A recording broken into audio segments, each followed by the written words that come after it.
সোনাগাজীতে SSC পরীক্ষায় অকৃতকার্য হয়ে Saudia Sabrin JC নামে এক ছাত্রী আত্মহত্যা করেছে। নিহত ছাত্রী সোনাগাজী সাবের পাইলট হাই স্কুলের ছাত্রী ও বাজারের ব্যবসায়ী খন্দকার বস্ত্র বিতানের স্বত্বাধিকারী সদর ইউপির শুলাখালী গ্রামের ফখরুল খন্দকারের মেয়ে। পারিবারিক সূত্রে জানায়, বৃহস্পতিবার ঘোষিত এসএসসির ফলাফলে জেসি অঙ্কে অকৃতকার্য হয়। শুক্রবার সকালে জেসি তাদের কলেজ রোডের পাশার গোসলখানায় গিয়ে দরজা বন্ধ করে রাখে। দীর্ঘক্ষণ দরজা না খোলাতে পরিবারের লোকজনের সন্দেহ হলে তারা দরজা ভেঙে ভিতরে প্রবেশ করে। তাকে মুমূর্ষ অবস্থায় উদ্ধার করে সোনাগাজী হাসপাতালে নিলে কর্তব্যরত ডাক্তার তাকে মৃত ঘোষণা করে। প্রাথমিকভাবে ধারণা করা হচ্ছে জেসি বিষ পানে আত্মহত্যা করেছেন।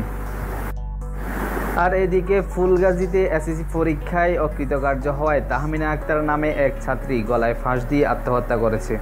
সে উপজেলার দরবারপুর ইউনিয়নের দক্ষিণ বারইয়া গ্রামের মিন্টু মিয়ার মেয়ে।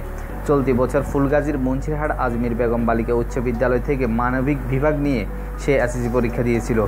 স্থানীয় ইউপি সদস্য আলী হোসেন সেন্টু জানান, শুক্রবার সকাল 8টার দিকে পরিবারের লোকজন ঘরের কাঠের সাথে তার ঝুলন্ত লাশ দেখতে পেয়ে পুলিশে খবর দেয়।